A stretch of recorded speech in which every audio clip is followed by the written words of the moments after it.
আলাইকুম ভিউয়ার্স, আশা করি সবাই ভালো আছেন। তো আজকে আমরা পড়ব শক্তি স্তরে ইলেকট্রন বিন্যাস, অরবিটাল, ইলেকট্রনিক কনফিগারেশন। সো আমাদের যে বোর পরমাণু মডেলে যে শক্তি স্তর কথা বলা হয়েছে, যে আমাদের কক্ষপথ থাকে, ইলেকট্রন কক্ষপথে ঘুরতে থাকে এবং যে সুনির্দিষ্ট যে কক্ষপথটা সেটাকে বলা আমাদের শক্তি স্তর, প্রধান শক্তি স্তর। তো আমরা চলে যাই আমাদের শক্তি স্তর ইলেকট্রন বিন্যাস। আমাদের যে প্রধান শক্তি স্তরটা আছে, প্রধান শক্তি স্তরে ইলেকট্রন ধারণ ক্ষমতা একটা কক্ষপথে তার ক্ষমতাটা কত, হচ্ছে কয়টা ইলেকট্রন রাখতে পারবে, সেটা হলো 2n²। 2n² পরিমাণ ইলেকট্রন সে রাখতে পারবে। সো এখানে এনটা কি, এনটা আমরা কিন্তু আগে জেনেছি। এনটা হলো আমাদের যে আমাদের কয় নাম্বার কক্ষপথ সেটা বোঝায়। যখন n=1, তো তখন আমাদের তাহলে n এর মানটা কি আসে, 2 1²। সো 1² করলে 1, সো আমাদের 2। তার মানে কি 1 নাম্বার শক্তি স্তর বা 1 নাম্বার প্রধান শক্তি স্তরে বা 1 নাম্বার অরবিট, 1 নাম্বার অরবিটে আমাদের ইলেকট্রন থাকে মোট 2টা। সো এইরকম ভাবে n যদি 2 হয় তাহলে তোমরা এখানে n এর জায়গায় 2 বসাও। 2² 2 2 4, 4 and 2 দিয়ে গুণ, সো তখন চলে আসে কত, 8। সো আমাদের n যখন 8 তখন n যখন 2 তখন আমাদের ইলেকট্রন ধারণ ক্ষমতা 8। ঠিক এইভাবে যখন n যখন 3 হবে তখন আমাদের ইলেকট্রন ধারণ ক্ষমতা হবে 18। সেভাবে তোমরা n এর মান সবসময় 1 থেকে এর পরে যা আছে সেগুলো হবে, সো মানে পূর্ণ সংখ্যা হবে, n এর মান সবসময় পূর্ণ সংখ্যা হবে। সো এটা হলো আমাদের ইলেকট্রন ধারণ ক্ষমতা, যে একটা প্রধান শক্তি স্তরে আমাদের ইলেকট্রন ধারণ ক্ষমতা 2n²। তো আমরা আরেকটা বিষয় একটু জেনে নেই, যে আমাদের ইলেকট্রনটা কিভাবে বিন্যাস হয়। ইলেকট্রন হলো যে ইলেকট্রন প্রথমে নিম্ন শক্তি স্তর যাবে, মানে ইলেকট্রন প্রথমে নিম্ন শক্তি স্তরে যাবে। নিম্ন শক্তি স্তর কিভাবে, দেখো এখানে n সমান হলো 1, n সমান 1 আছে, আবার n সমান 2, অর্থাৎ আমাদের একটা এই যে পরমাণু এটা হলো 1 নাম্বার কক্ষপথ, আর এটা হলো 2 নাম্বার কক্ষপথ। সো আমাদের একটা ইলেকট্রন প্রথমে কোথায় যাবে, প্রথমে যাবে আমাদের 1 নাম্বার শক্তি স্তর, অর্থাৎ নিম্ন শক্তি স্তর, যেটা নাম্বার কম সেটা কিন্তু নিম্ন। সো 1 কিন্তু 2 এর থেকে ছোট, সো সেই জন্য ইলেকট্রনটা আগে নিম্ন শক্তি স্তরে যাবে, অর্থাৎ কে শেলে যাবে, এল শেলে পরে যাবে, নিম্ন শক্তি স্তরে আগে যাবে। যেমন এখানে আমরা জানি 1 নাম্বার শক্তি স্তরে 2টা ইলেকট্রন থাকে। যদি আমাদের কোনো পরমাণু 3 প্রোটন, ইলেকট্রনের সংখ্যা 3টা থাকে, তাহলে আমাদের 2টা যাবে 1 নাম্বার শক্তি স্তরে, এই যে 2টা গেল, এবং যে বাকি একটা থাকে সেটা যাবে আমাদের পরের শক্তি স্তরে। তো এটা হলো যে ইলেকট্রন প্রথমে নিম্ন শক্তি স্তরে যায় এবং পরে সেটা উচ্চ শক্তি স্তরে, নিম্ন শক্তি স্তর পূর্ণ করার পরে সে উচ্চ শক্তি স্তরে যাবে। সো আমাদের যে পর্যায় সারণীর যে পরমাণুগুলো আছে সেগুলোর মধ্যে 1 থেকে 18 যাদের পারমাণবিক সংখ্যা, তারা হলো 2n², এই নিয়মটা, অর্থাৎ এই নিয়মটা মেনে সে কক্ষপথগুলো পূরণ করবে। এই নিয়ম মেনে সে সবগুলা ইলেকট্রন কক্ষপথগুলো পরিপূর্ণ করবে বা প্রধান শক্তি স্তর পরিপূর্ণ করবে।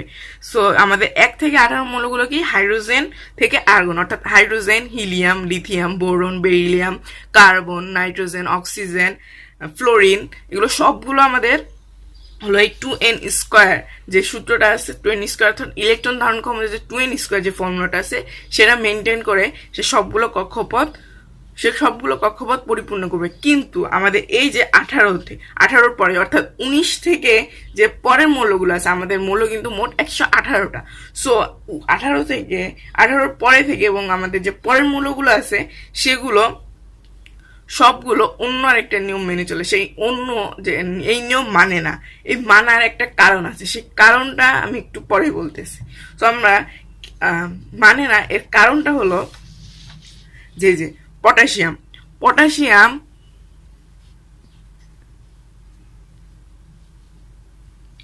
এই যে আমাদের পটাশিয়াম কিভাবে থাকে, এটা হলো তার n যখন 1 তখন 2টা ইলেকট্রন থাকবে, n2 তে আমরা জানি 2n², সো 8টা থাকবে, এবং n ইকুয়াল 3, n ইকুয়াল 3 কয়টা থাকার কথা? 18টা থাকার কথা, কিন্তু আছে কয়টা? 8টা। এবং এর 8টা পরিপূর্ণ হওয়ার পরে একটা ইলেকট্রন আবার একটা ইলেকট্রন আবার পরের শক্তি স্তরে চলে গেছে, সো পরের শক্তি স্তরে চলে গেছে, এবং ক্যালসিয়ামেও সেম ভাবে পরের শক্তি স্তরে চলে যায়। সো এটার কারণটা হলো যে আমাদের যে শক্তি স্তরগুলো আছে,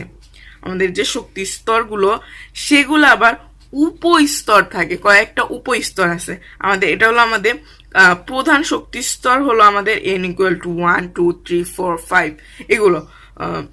আর উপশক্তি স্তর, এখানে আবার উপশক্তি অর্থাৎ প্রধান শক্তি স্তরের ভিতরেও কতগুলো স্তর থাকে, সেগুলো হলো আমাদের উপশক্তি স্তর।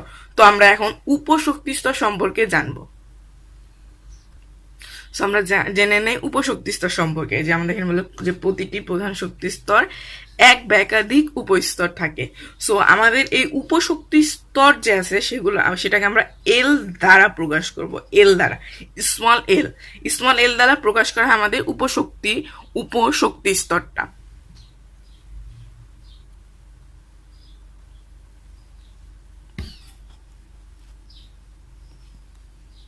প্রকাশ করা আমাদের উপশক্তি স্তর এল দ্বারা।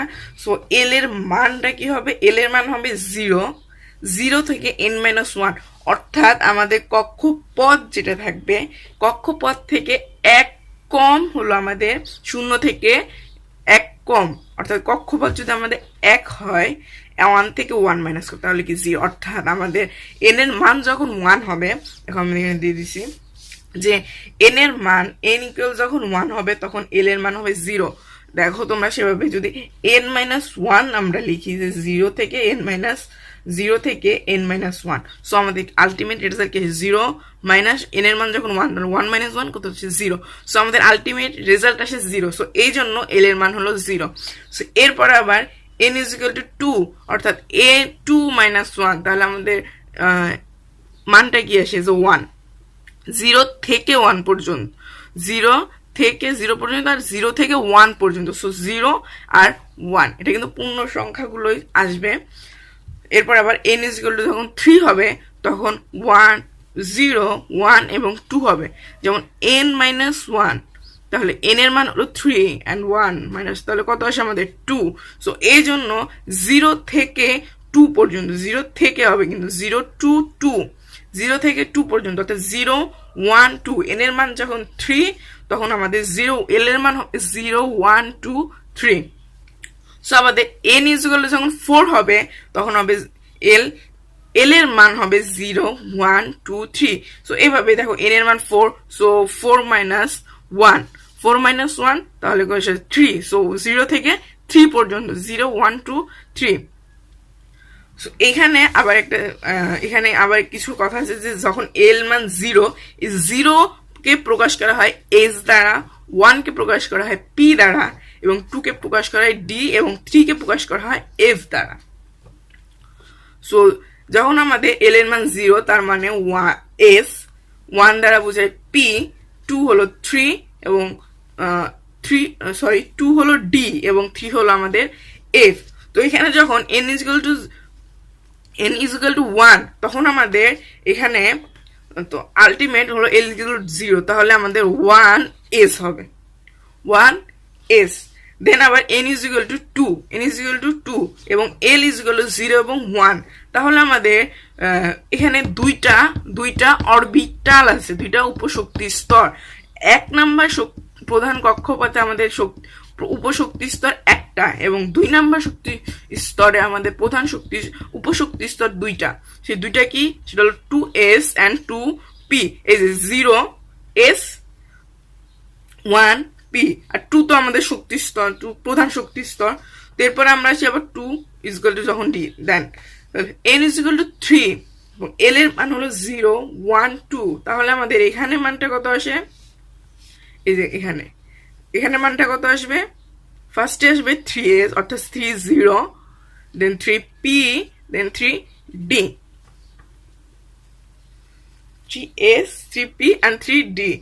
এবং এরপরে আমরা আসি 4 নম্বর শক্তি স্তর। 4 নম্বর শক্তি স্তরে আমাদের এল এর মান কয়টা? 4টা, 0 1 2 3। সো এখানে আমাদের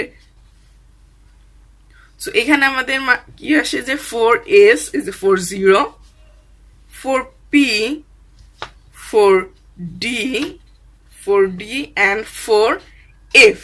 সো এইভাবে আমাদের আমাদের যে অরবিটাল গুলো আছে সেগুলো কিন্তু প্রকাশ করা হয়।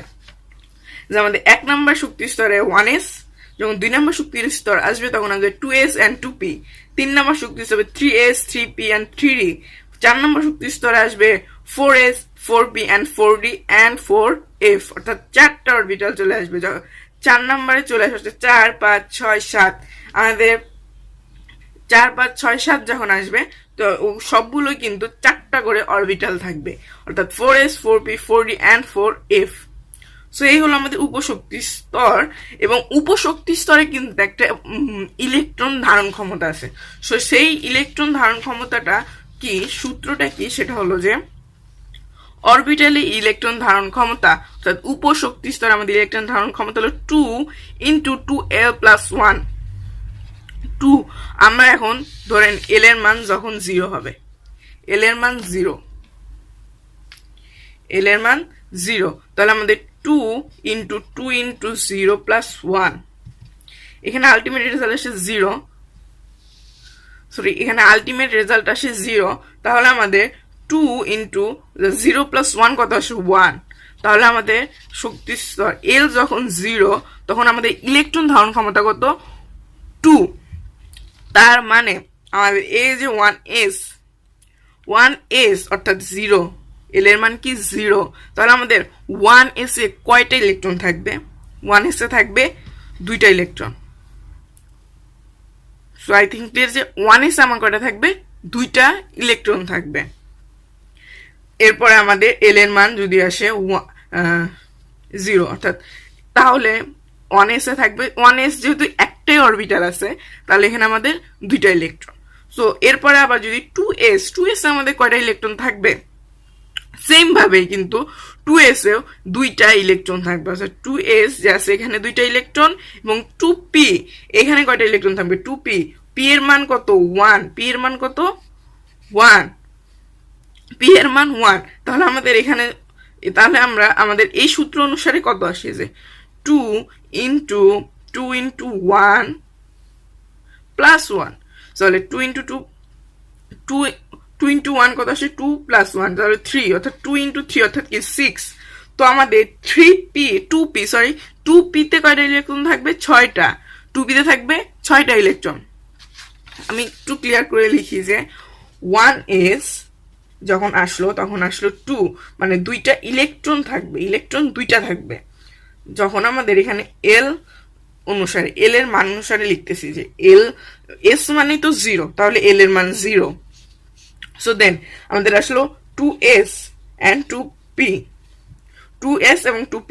2s এ ইলেকট্রন কয়টা থাকবে? সেম ভাবে আমাদের এখানে যেহেতু s = 0, এখানে কিন্তু প্রধান শক্তি স্তরের কোনো কথা আসতেছে না।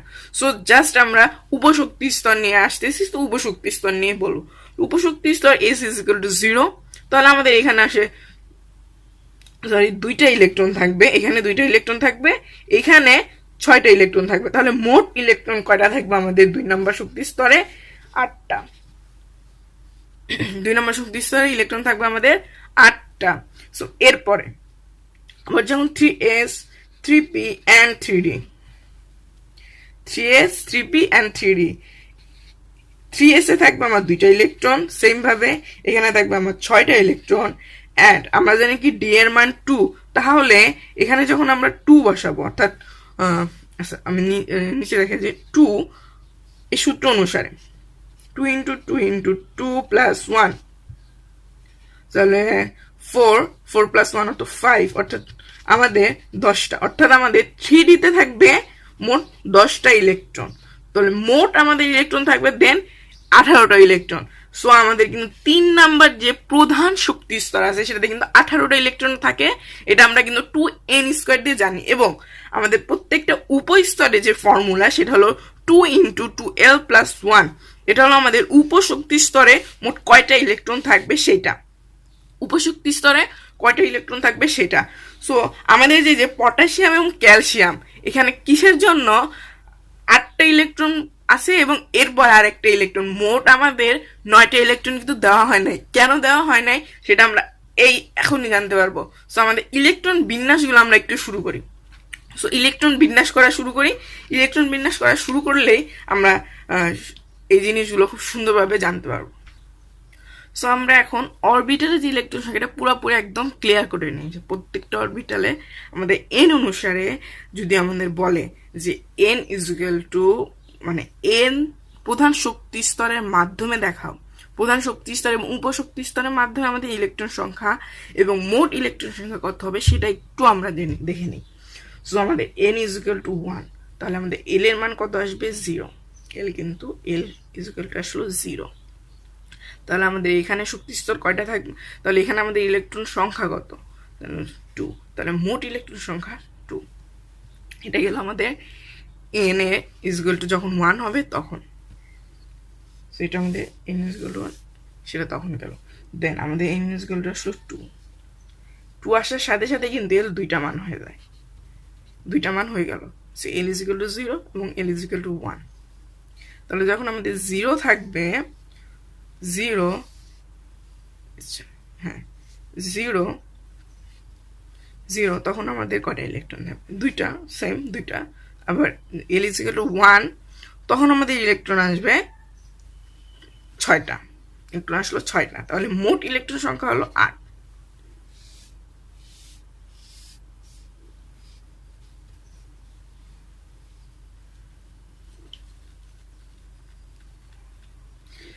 L is equal to 0 and L is equal to 1, 2টা মান, 2টার জন্য ইলেকট্রন সংখ্যা 2টা, অ্যান্ড মোট ইলেকট্রন সংখ্যা হলো আমাদের 8।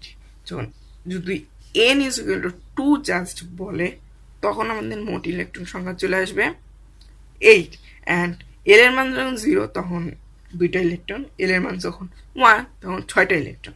সো এইভাবে আবার n is equal to 3, এল এর মান 3টা। So 1, 0, L is equal to 1 and L is equal to 2.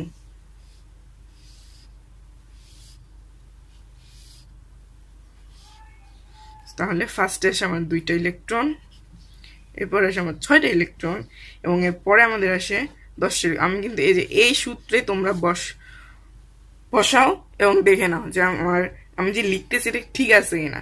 সবাই ঝটপট খাতা নিয়ে বসে পড়ো। আমি তো আগেই বলেছিলাম যে তোমাদের ফার্স্ট যখন আমি শুরু করেছি তোমাদের ক্লাসগুলো, তখন কিন্তু বলেছিলাম যে খাতা নিয়ে বসে পড়বে। সো তোমরা খাতা নিয়ে নিজেরাই চেক করো যে আমি যে বলতেছি সেগুলো সঠিক কিনা। সো এরপরে তাহলে আমাদের মোট ইলেকট্রন কত হলো, 2, 6, 8, আর মোট ইলেকট্রন হলো 18টা। এটা হলো আমাদের n is equal to 3 এর মান। সো আবার n is equal to 4, আমাদের l এর মান কিন্তু এখানে কয়টা হবে, 4টা। So l is equal to 0, l is equal to 1, l is equal to 2, and l is equal to 3.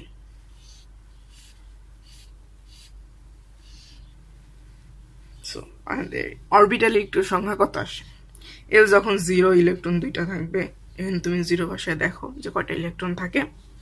l is equal to 1 তখন আমাদের 6টা ইলেকট্রন থাকবে, l is equal to 2 তখন আমাদের 10টা ইলেকট্রন থাকবে, and l is equal to যখন 3, 6 plus 7, sorry 3 into 2 অর্থাৎ 6 plus 1 7 into 2 14। সো আমাদের যখন l is equal to 3 হবে তখন সেখানে কয়টা ইলেকট্রন থাকবে, 6টা ইলেকট্রন, 14টা ইলেকট্রন থাকবে, 14টা ইলেকট্রন। তাহলে মোট কয়টা ইলেকট্রন থাকে, 18 আর 14, সো মোট থাকে আমাদের 32টা ইলেকট্রন। সে হলো আমাদের n is equal to 1, 2, 3 and 4, এবং এই অনুসারে আমাদের অরবিটালগুলো এবং অরবিটালে কয়টা ইলেকট্রন করে থাকবে, এন্ড পরে মোট ইলেকট্রনগুলো। সো তোমাদের এটা কিন্তু একটা চার্ট তোমাদের বই আছে, তো পরীক্ষায় যদি আসে যে অরবিটালে ইলেকট্রন সংখ্যা কত হবে সেটা দেখিয়ে তোমাদের মোট ইলেকট্রন সংখ্যা লিখতে হবে, তখন তোমরা যে এইভাবে লিখে ফেলবে। সো আমি তোমাদের একটা কোশ্চেন জাস্ট আমি স্যাম্পল রেখেছিলাম, সেটা হলো যে n is equal two 0, n is equal two 4 হলে অরবিটালের মাধ্যমে দেখাও যে মোট ইলেকট্রন সংখ্যা কত। আমরা কিন্তু একটু আগে দেখলাম যে n ইজ ইকুয়াল টু যখন 4 হবে তখন আমাদের অরবিটালের মোট ইলেকট্রন সংখ্যা এবং অরবিটালের মোট ইলেকট্রন সংখ্যা এবং মোট ইলেকট্রন সংখ্যা কত হবে। সো আমরা আবার একটু দেখে নিই n ইজ ইকুয়াল টু 4, তাহলে আমাদের l এর মান কয়টা আসে, l এর মান l ইজ ইকুয়াল টু কত আসে, l is equal two 0, l is equal two 1, l is equal two 2 and l is equal to 3, 1 2 and 3। তাহলে আমাদের অরবিটাল ইলেকট্রন সংখ্যা, অরবিটালে ইলেকট্রন সংখ্যা, অরবিটাল ইলেকট্রন সংখ্যা এল ইজ যখন 0 তখন আমাদের আসে 2, এল ইজ ইকুয়াল টু 1 তখন আমাদের আসে 6, এল ইজ ইকুয়াল টু 2 তাহলে 10, এল ইজ ইকুয়াল 3 তাহলে 14। তাহলে মোট ইলেকট্রন সংখ্যা হলো মোট ইলেকট্রন সংখ্যা হলো 32। মোট ইলেকট্রন হলো 32, মোট ইলেকট্রন হলো 32। আমরা এই কয়টা যোগ করলে পেয়ে যাবো মোট ইলেকট্রন হলো 32। দেন আমাদের is equal to 0 তখন 2, l is equal to 1 6, l is equal to 10, l is equal to 3 তখন আমাদের মান চলে আসে, ইলেকট্রন সংখ্যা আসে, অরবিটালে ইলেকট্রন সংখ্যা আসে 14। তো এই হলো আমাদের মোট অরবিটালের মাধ্যমে মোট ইলেকট্রন সংখ্যা। এবং তোমাদের কিন্তু এখানে একটা কথা যে প্রধান